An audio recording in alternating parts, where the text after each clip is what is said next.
We're in a period of transition. Folks grew up thinking, I want to make movies on a gigantic screen and have strangers watch them and play in the theaters for 2 months. It just doesn't happen very much anymore. It's outdated. It's an outdated concept. This is Netflix CEO Ted Sarandos, and if you love cinema in any capacity, these comments should scare you. Of course, what he's saying isn't true at all. Big blockbuster films still make millions of dollars and captivate audiences around the globe. What Sarandos is admitting, however, is Netflix's end goal. Their intention is to draw customers away from movie theaters and onto their couches at home. Streaming services are trying to kill the theatrical experience. The thing is, Netflix, Amazon Prime, Hulu, Disney Plus, and many more are just a symptom of a larger problem. Yes, they're contributing to gradual box office declines, but their existence speaks to a bigger issue facing the film industry. Cinema is slowly dying because consumers want one thing more than anything else: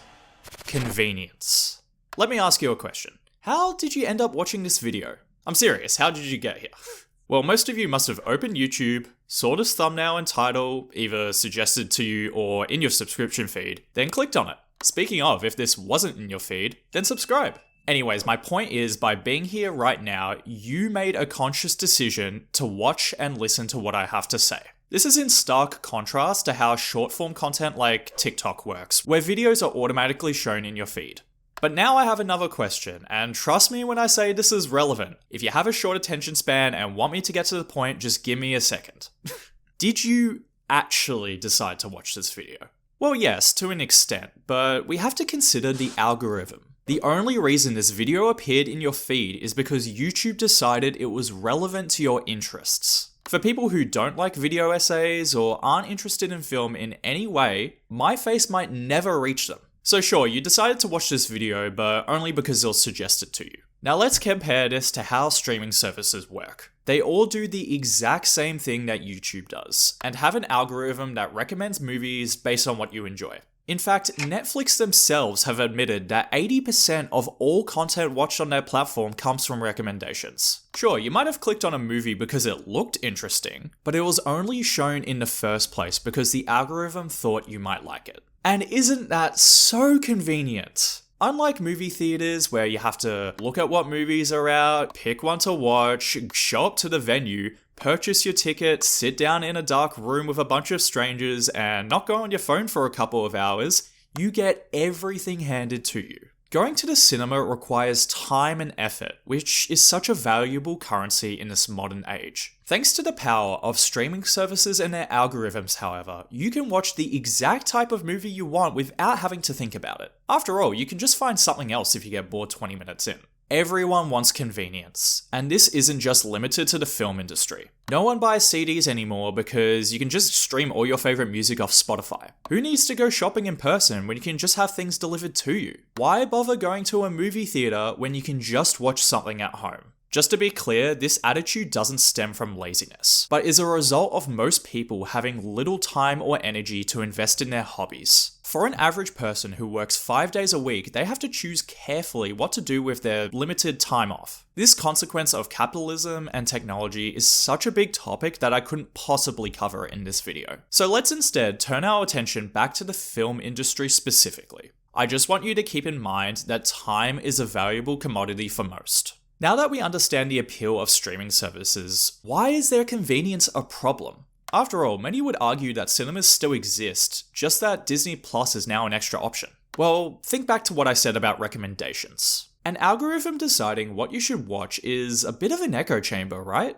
If you like horror films, you're just gonna get recommended more horror films. This sounds great at first, but it comes at the cost of having a diverse palette. This shouldn't be much of a hot take, and I'm sure plenty of people will think it's pretentious, but I'm gonna say it anyways. People who love cinema, and I mean truly love cinema, will watch a wide variety of movies from a range of different genres. In fact, I think the whole concept of genre is a bit stupid in the first place, which I touch on briefly in my Sinners video. What streaming services do is try to distill a form of art and expression down into keywords and classifications. Just look at Netflix and how it describes TV and movies with broad tags like ominous and uplifting. It's the exact same infrastructure that social media sites use to recommend the content you already want to see, not something that might challenge your worldview. Despite being considered one of the greatest movies ever made, you will likely never be recommended 2001: A Space Odyssey unless you've seen other sci-fi films previously. And this algorithmic effect isn't just relegated to streaming, but has started to bleed into the film industry too. Thanks to increasingly shorter theatrical windows, studios are now forced to consider whether their movies have mass appeal on streaming services. Color grading is so flat because it's easier to watch on home TVs and monitors. Characters will quite literally say the themes of the story instead of letting the audience come to their own conclusions. Even the blocking and framing of many scenes is designed to fit the 9:16 aspect ratio of TikTok. I'm sure I'm not the only one who's seen those AI-generated video summaries. Cinema is being diminished as an art form and instead being turned into content. This is all a concern, yes, but it's a topic that's closely related with the rise of AI.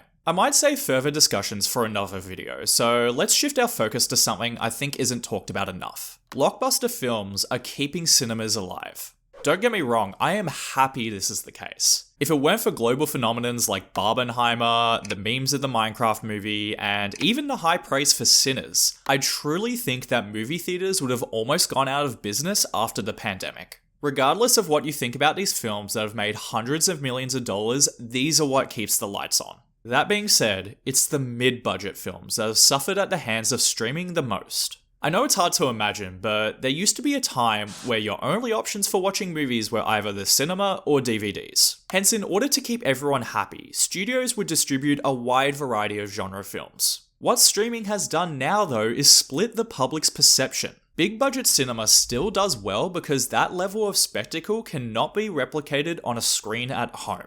Think films like Dune, Oppenheimer, and Top Gun Maverick. Even if you're unable to watch them in the full IMAX ratio as intended, these films cannot possibly be enjoyed on a TV alone in a living room. The cinematic experience is still alive for grandiose spectacle. But what about mid-budget films? Sure, plenty will be successful every now and then. A24's entire business model revolves around producing lots of extremely cheap movies that can all turn a small profit each. Horror films still tend to be successful too, as young people love to watch them with their friends. For the most part, however, a lot will either have an extremely short theatrical window or head straight to streaming. This is especially the case for drama, romance, and mystery. Black Bag had all three of these and was highly rated, but the box office turnout was disappointing. It landed on Peacock only 6 weeks after it was released in theaters. Back when DVDs were still popular, their sales could make up for a disappointing theatrical run. Unfortunately, streaming has completely killed this option, meaning mid-budget films have to rely entirely on box office revenue to be successful. This is a big reason why most modern films in the theater are part of franchises. Cinema is getting the respect it deserves, but only half of it. While action, adventure, sci-fi, and fantasy are all for the big screen, romance, historical, drama, and comedies are relegated to TVs at home on Hulu. The theatrical experience is now based entirely on convenience. Most people would still rather watch Sinners in cinema, as that level of spectacle cannot be replicated elsewhere. But a film like Black Bag, consisting mostly of characters talking, people would rather enjoy it on their couches at home, especially when you know it's just gonna land on streaming anyways. This is why I say that convenience is the thing that's killing cinema. Just because a drama film might lack high-octane sequences and grand set pieces, this shouldn't make them any less worthy of the theatrical experience. Characters talking in a room is still compelling and worth our attention. While Oppenheimer made almost $1 billion due to Christopher Nolan's name and some stunning visuals, most of that film involved tense dialogue exchanges. Movies aren't just explosions and fighting. They're a combination of visuals, dialogue, sound, music, performance, and editing. Unlike TV shows which are meant to be watched at home, film is specifically designed to be watched in a theater. Thanks to our desire for convenience, we are trying to shoehorn this medium into a smaller box in our lounge rooms. I'm sure I don't need to explain why it's bad, but this slow death of mid-budget cinema is disastrous for creativity. Some of the most influential films ever made, such as The Shawshank Redemption, Good Will Hunting, and The Godfather, are mid-budget. Due to less cash, directors are often forced to be more creative in their approach, which can lead to new inspiration. By instead turning theaters into a place exclusively for big blockbusters, however, we are depriving the industry of new talent and creativity. So no, Ted Sarandos, Netflix is not saving Hollywood. Your company and everything it stands for has done nothing but reduce a form of creative expression into content. All of this was without me mentioning the minuscule residuals that streaming services pay, but I'm sure you've heard plenty about that due to the actors' strikes. So what can we do to help cinema? Well, it's actually really simple. Go to the movies. Specifically, I want you to go out and support low to mid-budget films that might not get the recognition they deserve. Big blockbusters still make lots of money, of course, and this isn't me saying you should stop watching them. I'm just suggesting you should give the little guys a chance. If you enjoy rom-coms, go see Materialists. More of a horror fan? Weapons will be out in August. Since DVDs aren't a lucrative business anymore, these smaller films need all the help they can get at the box office. Besides, you can still purchase DVDs if you'd like. At the end of the day, there's nothing better than watching a good movie on the big screen. That theatrical magic cannot be replicated on your TV at home. Anyways, yeah, go watch more movies. Please leave me a like too, since you made it this far, and subscribe for more videos covering various aspects of film.